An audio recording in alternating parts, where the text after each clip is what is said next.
Hey, today is day 260. We're reading the whole Bible this year. And today we read Ezra 1 through 3. We just finished Daniel, so that means we go from here all the way back over to here. That was a long way. Ezra picks up right where 2 Chronicles left off, so we're going to jump into it and check it out. Let's go. When I say that this picks up where 2 Chronicles left off, I mean literally 2 Chronicles 36 verses 22 and 23 is Ezra 1 through 3.5. So, I mean, it's right there, like word for word, the end is the beginning of these.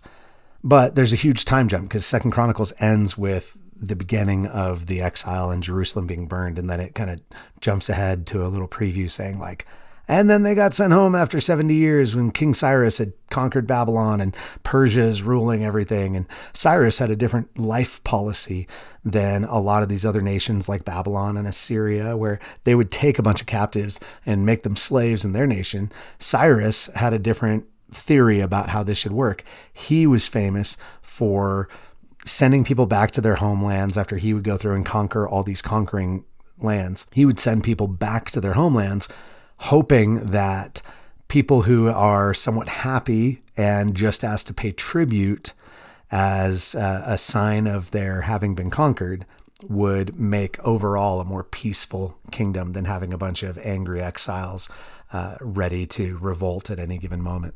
So that's where we're at with the beginning of Ezra. So King Cyrus issues this decree saying, hey, everybody go back. The Lord, the God of heaven, has given me all the kingdoms of the earth, and he's charged me to build him a house in Jerusalem, which is in Judah. So whoever wants to go and feels the Lord stirring in his heart that they want to go back, go for it, move back, set things up, and then, still pay me tribute. And so a bunch of them do. The houses of Judah and Benjamin and the Levites and all these other people who the Lord has stirred up, they go back. And that's pretty much chapter 1 is they all go back and a bunch of their neighbors bring money together and give them silver and gold and supplies so they can do it. And they send workers. And Cyrus goes and he finds all the stolen items from the temple, like all the holy instruments for the offerings and sacrifices and, the shields covered with gold and all that kind of thing. He finds all this stuff in the storehouses and he gives it back to them to take back to the temple and reestablish the temple with the proper elements and everything. Chapter 2 is mostly a list of all the people who returned back to Judah at this time. A couple things I want to point out. I think you should read through it, but I understand if you tune out a little bit, it can be tedious to read just lists of names and numbers of people. It gives you the total toward the end of it here. It says the whole assembly together was 42,360. That's in verse 64. And then it lists out a bunch of the other stuff that they brought back as well. But just before that section, and starting in verse 59, there's a bunch of people who come and they can't prove their heritage. And so they're not cast out from the people, but they claim to be priests and they don't have any documentation to prove that they are Aaronic priests of the tribe of Levi. Since they can't prove their lineage, they're not qualified or permitted to join the priesthood until it says, the governor told them that they were not to partake of the most holy food, which was the unique, priestly portion of any sacrifices offered at the temple, until there should be a priest to consult Urim and Thummim.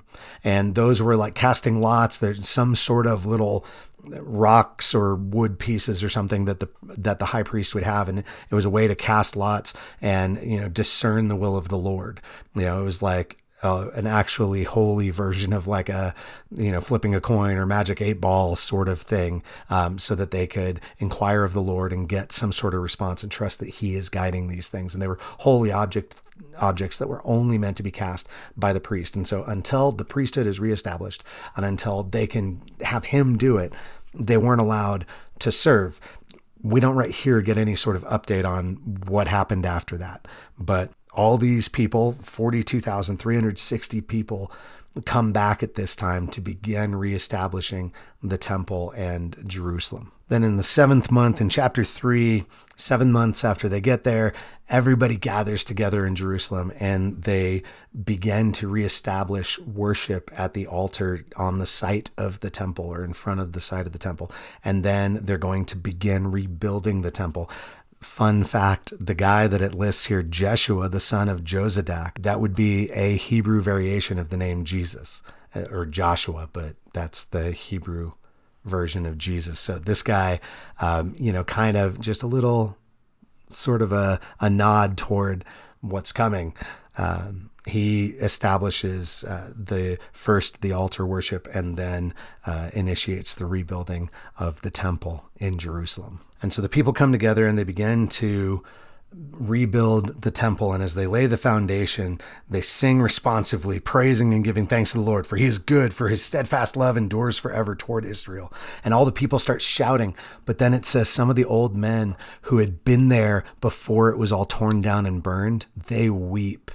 And they're weeping aloud, and others are shouting cries of joy, and the lament and the joy all comes together in this beautifully complex, kind of like Inside Out Pixar movie, kind of like the yellow joy and the blue sadness, like all kind of mixed together to make a beautiful moment of full and complete passionate expression of worship before the Lord. And the two sounds blend together, and it says the sound could be heard far away. And so that takes me to our takeaway, or my takeaway for today is I see the faithfulness of the Lord. And I see also in this, just even in times of joy, there can still be lament for what was. And I mean, imagine the feeling of seeing all this stuff, like, yeah, it's being restored, but also like it's being restored because we were so off base that the Lord let all this be destroyed. And he cast us into exile. And now that we're back, this is so different. And the fullness of our human emotional experience is acceptable as an offering to the Lord. And to come before him with the integrity and purity of heart to just present our raw emotions, but to bring it to him, to bring him our sorrow, to bring him our joy, to bring him our devotion, and to wait on him as these exiles did. That speaks to me. In all things, let us take it to the Lord. We don't have to only be there when we're happy. We come when we're hurt. We come when we're sad. We come when we're happy. We come to find our next steps because we're confused and lost. In all things, draw near to the Lord. I'd love to hear your thoughts and questions and comments as we get into a new prophetic and historical book that brings us to the end of the exile. So let's talk about that in the chat and on this video or on the Bible app. Thank you for joining us. Keep reading and being faithful. Be rad for Jesus.